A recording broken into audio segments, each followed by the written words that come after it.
How many hours and years of our lives do we spend on work? For nearly all of us, we spend 30 plus years and 1/3 of our days in our vocation. More time perhaps than we spend at rest or at play. But this isn't a problem. Why? Because work is good.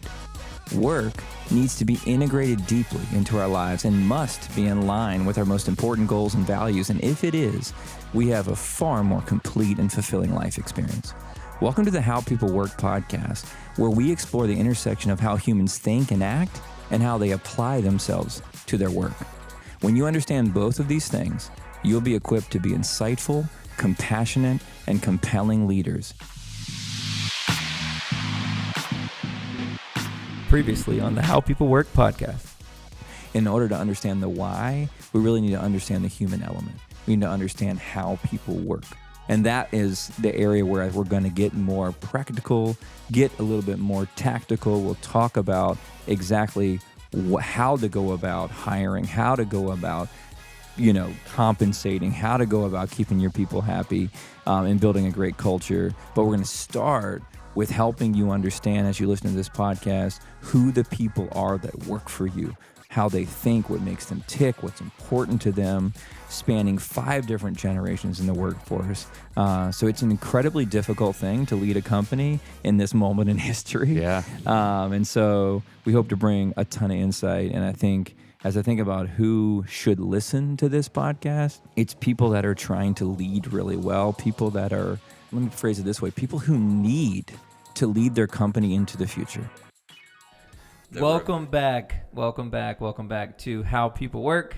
This is your co-host, Jordan Peace, along with Jason Murray. Say hello, Jason. Hey, everyone. We're back. We're really sorry. We abandoned you for, some would say, over a year. Jason will not admit that. I was 6 months. Hey, he just is in denial. There's 8 kids between us. Time flies. So it's a lot. It's a lot. So we're sorry we left you. We are back. We're excited to talk today about a little bit about the revival of the podcast and what's going on there, but also just continuing our narrative, our main narrative that we've been trying to communicate to the world all along is that work is good, and we believe work is good and should be purposeful, and that people work their best when they feel at home, when they feel a sense of belonging. All of these things we are always kind of preaching week in and week out, even though we took like a 14-month break that you won't acknowledge. We were working. Yeah, we were. We just weren't working. Yeah, we were practicing what we preach. So. We weren't. Yeah, that's exactly. We were doing it, doing the thing. So Jason, what do you want to talk about today? How do you want to revive the podcast? We're talking late 2024. It's been a long time. Few things have changed for us. Well, I think it'd be cool to pick up on some of the themes that we had before, and this idea of work is good, and then some of our team that's been helping kind of get this rebooted has kind of brought to attention some of the trends or maybe themes out there in the world that there's maybe a suggestion post-pandemic that people don't want to work, and I don't know, that maybe follows on the heels of like quiet quitting. That was like a big thing during the pandemic, which I don't know if you want to remind people the quiet what that quitting trend was, and then we can maybe get to sort of where it is now. I think there might be a little somewhat broader definition than this, but narrowly what I recall is the quiet quitting was people just stopped working, stopped showing up to work, especially in light of there was nowhere to show up to, being remote, and just sort of played it out until they got officially fired and God knows how many extra weeks of pay out of just simply not working. Yeah, it's such a negative way to think about. Like, I wonder how many people actually did that. I personally didn't know anybody that was just kind of riding it out that way. Didn't observe that. Yeah. Didn't hear any like personal stories of that, but I mean, certainly felt like it was something that was trending and happening. Clearly, folks that don't share our belief that work is good.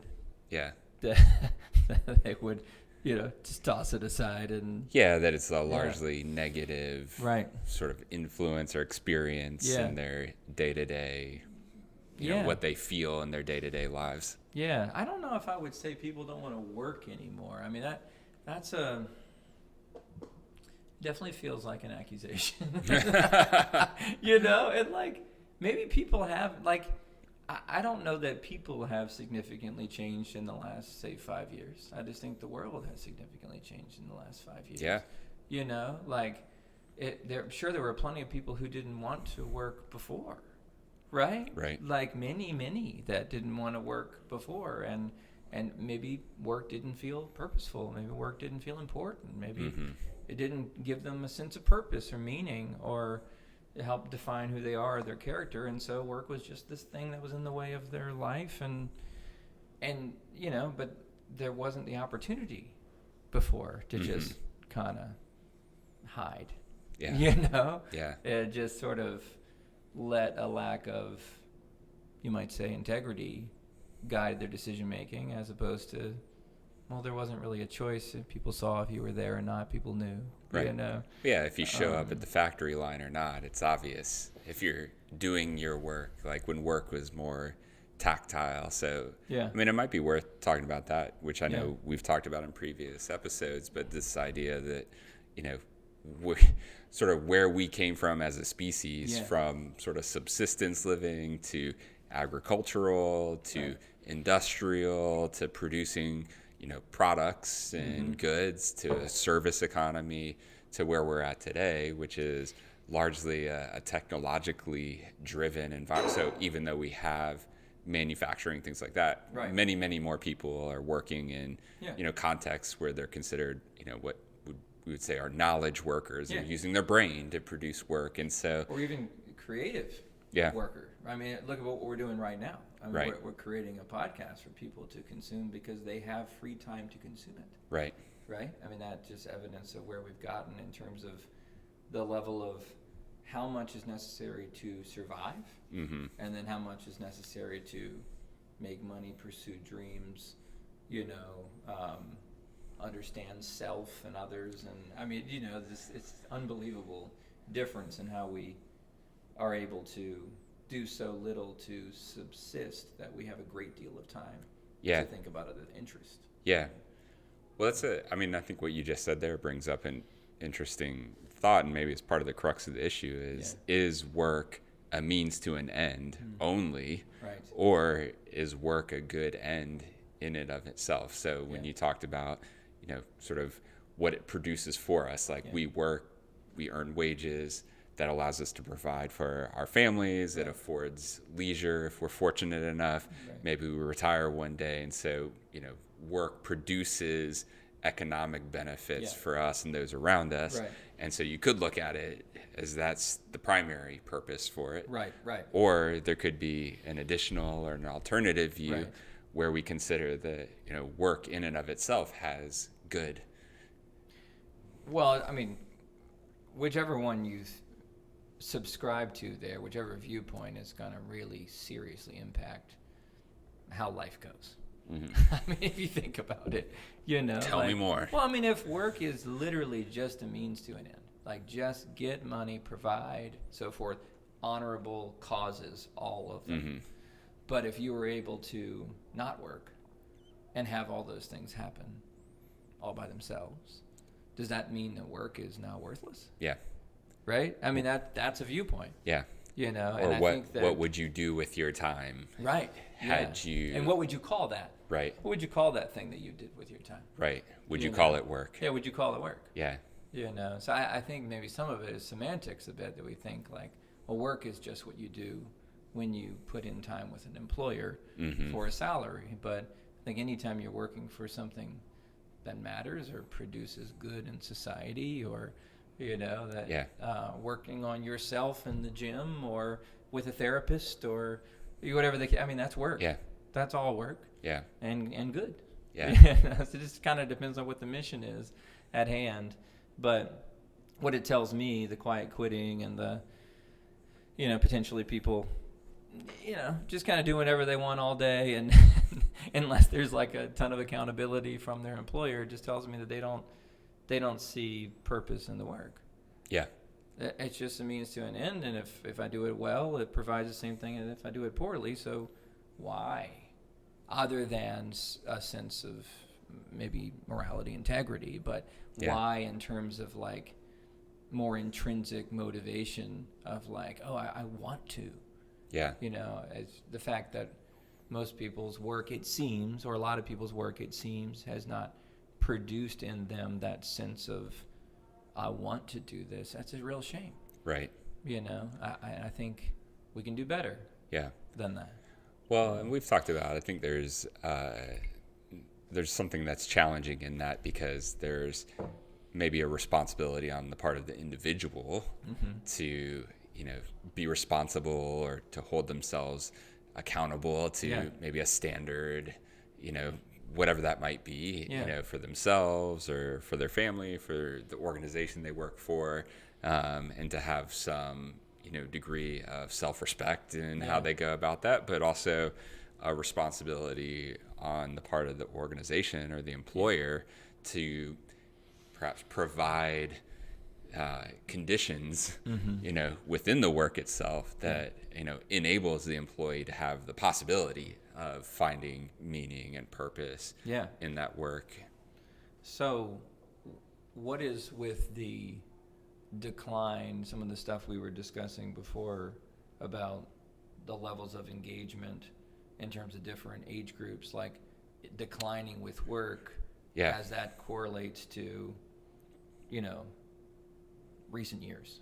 Yeah, so we got some fresh statistics here from Gallup looking at mainly across generational lines what some of this looks like, but basically across the board, it's all bad news. It's all declining. We're not seeing, you know, kind of upticks across the board, but particularly with millennials and Gen Z, which, you know, we kind of fit the older millennial group ourselves, and then down to Gen Z, which actually my oldest daughter, who's 15, is technically considered Gen Z. So you've got kind of millennials and Gen Z making up the majority of the workforce very soon. So I think the stat is by about 2030, 60% of the workforce is going to be millennials and Gen Z. Which from this sounds like they're the very ones feeling most detached from their work and from their employers. Yep. That's not good. No. That's not a good Doesn't trend. bode well And for I'm not employers. Sure, I'm not sure I fully understand it. I think we should explore, like, what you would think on the surface if you were to look at baby boomers that were not, you know, digital natives, right? And would be accustomed to, wouldn't be all that accustomed to, like, communication on the internet, email, Zoom calls, this and that. They've been forced into that environment now, you know, as a result of remote work being predominant. They are more engaged with their employers than the young people who are digital natives who would tend to operate that way anyway. Yeah. That seems backwards. Yeah. Right? Yeah. Like, that's kind of a bizarre statistic to me. So yeah, I wonder what that is, because I think there is sort of this I don't know, with boomers, and I think we could speak to that just in our experience from observing our parents and their relationship with work. And I think, you know, at best, like when I think about someone like my mom, she's doing work with preschoolers and early childhood development. And so I think she finds meaning in that, but largely her relationship with her employer has been fairly antagonistic at best. You know, just it's not the relationship, I think, between, you know, people of our parents' generation and their employer isn't one where there was any sort of expectation of care in particular, or that you're going to make this a meaningful place to work, and that part of your job as an employer is to help me find purpose. Be thankful here. to have a job. Right. It's like, because their parents lived through the Depression, so the mentality is, I'm just grateful. We provide the work.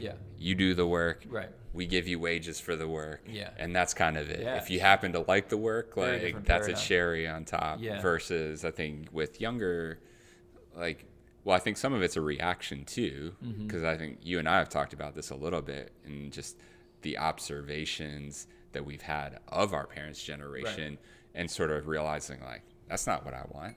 Like, I don't want to work in a job for 30 years that I really don't like, just for the sake of providing I would do it. Right. To make sure my family's taken care of. Yeah. But if I can find a different path, if I can find more meaning and purpose in the work, I'd be willing to take less pay for it, or that there's a different calculation going on, and I think some of it might be a reaction to our parents' generation. Yeah, that makes sense. That makes perfect sense.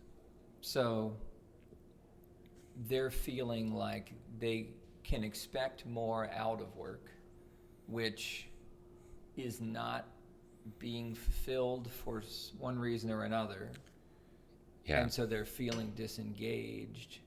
Is that because on the whole they're dreamers and they it's more like I want more type of thing? And do you think it's a lack of the difficulty to show care at a distance? Yeah. And so because of that, the relationship just doesn't feel, but then again, digital natives, why is the connection across digital not kind of meeting the need? Yeah, well, we got a quote from the Gallup study. Yeah. It says millennials and Gen Z employees have seen the greatest decline in feeling cared about by someone at work. So I think this starts to get to a little bit of a potential answer to what you're asking. Yeah. Having opportunities to learn and grow, feeling connected to the mission of the organization, having progress discussions with managers, being given opportunities to develop, and feeling that their opinions count. And so I would look at that and say that generationally, there's a different expectation altogether of what the relationship between an employee and an employer is to begin with. Yeah. Yeah, I mean, to some degree, I hate to put it so bluntly, but like when we grew up, I mean, we're millennials, we're on the older side, so we experienced maybe a little bit less of this than those 10 years younger than us, but as kids, we mattered. Right. Right? Like we were allowed to matter to a degree that I think previous generations would say they were told to go outside, play, mind their own business, come back at dinner time. Yeah. And like my wife reads a lot of historical fiction, and so a lot of portrayals, I should say, of 50 years ago, 100 years ago, 200 years ago. And the way children are spoken to in these time periods is just like, why are you even taking up space? Right. Like, just go play. Yeah. So I think there's just this sense of like, and I don't mean this as a negative thing, but just kind of self-importance, like just a belief that like I matter. Right. My opinions matter. Who I am, my identity, and I would agree with those sentiments. As a millennial, right?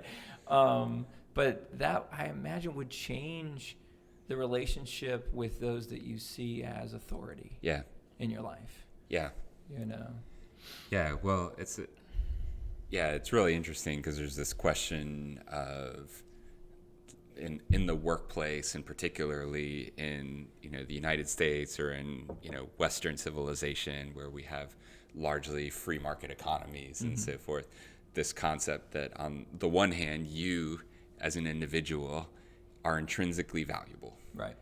You're a person who has worth and is worthy of being cared about. Right. And that also, when it comes to the workplace and employers, that it's merit-based. Right.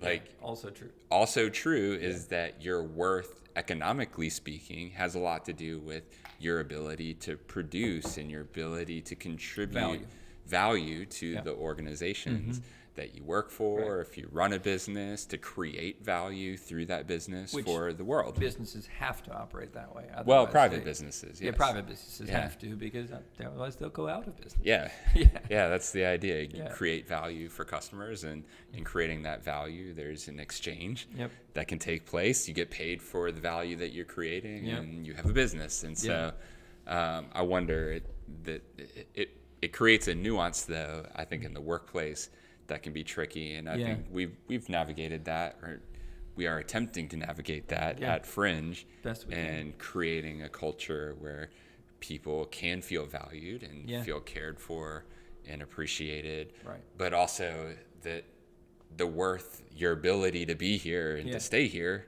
has to do primarily with your ability to do the job that you've been hired to do because we're on a mission. There's a thing we're trying to do as Yeah. a company. And if you're not aligned to that, or if you're not producing towards that end, then there's kind of a different calculus to be had. Yeah, which, is one of the reasons why we're careful with, like, using the word family, for example. Mm-hmm. Because family is one of those things that implies It's unconditional. that there's no merit involved. Right. It's just, hey, you mess up, you're, like, you're still family type of thing. And, and people are going to mess up and make mistakes at work, but at the same time, it is an exchange of value. Right. That's more like a team. Right. Right? That it's, hey, do you expect the second best soccer players in America to be on the U.S. men's national team? Do you expect the best players to be on the team? Right. Like the best. You want the best. Because it's a team, and they all understand when We're they don't trying to make win. the cut, they're like, well, I wasn't as good as them. Yeah. And in sports, somebody takes it personally. Right. Because it's just objective. Right.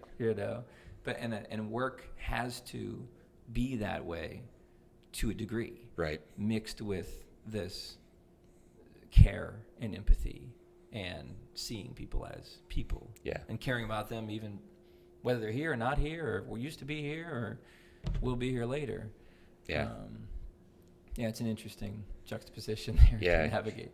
I'm curious about what you would think of these expectations. So in that quote, it talked about, the desire to feel cared for, having opportunities to learn, being connected to the mission, and so on. And just, you're raising a family, I've got a daughter who's 15, so I'm thinking a lot more about, what does her future look like? Dude, you have a daughter that's 15. Yeah, it's crazy. Sidebar, whoa.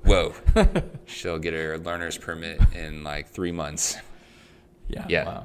I remember when she was 5. Yeah. Yeah. So I'm just curious how you think, like, are these expectations reasonable? Are these expectations fair? Like, of the employer. Right. It's clear that they have different expectations. And so I'm wondering, where is there merit? Is there not merit? Like, what is the grounds for some of these expectations? And is it incumbent on employers to try to satisfy those expectations? Wow. What a question. People's feelings are valid. What they feel is what they feel. They often can't control that, right? So when you have a expectation of someone else that they're going to fulfill something in you, whether it's your manager or whether your employer is going to care about you in a certain way, I don't think I could fault someone for the desire, and I think to some extent it's good. And I think if you're going to be on mission with people, then there should be a depth to the relationship, and as much as you can while you're running really fast together at the same time. To some degree, you should be out of breath. So there isn't but so much conversing you can do. Yeah. There should be a little of that. Yeah.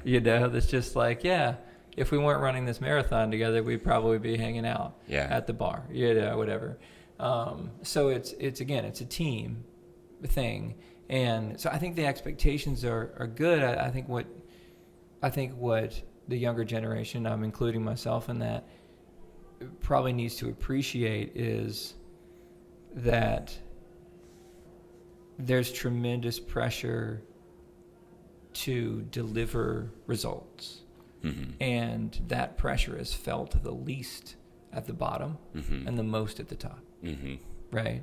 And so to have empathy pass all directions in a company, right, I think it's really important. Right. To think, maybe so-and-so's boss who didn't give me a whole lot of time at that meeting, who I was hoping we would talk longer, whatever, right? Right. Maybe I could have some empathy on the pressure or the things that were on her mind or his mind or what, you know what I mean? Yeah. So I think it's, let's have expectations of care. Let's have expectations of feeling connected to the mission. Let's have progress discussion with managers and have opportunities to develop and have your opinion count, but also have patience and understanding and compassion in the other direction, empathy in the other direction. And I think then, yes, very much so, it's fair. Yeah. But only paired with those things. Next time on the How People Work podcast, what does it look like to give people the benefit of the doubt? And then teams that don't have that can hardly do one thing. Tension and the counter pressure that actually helps you achieve a better outcome.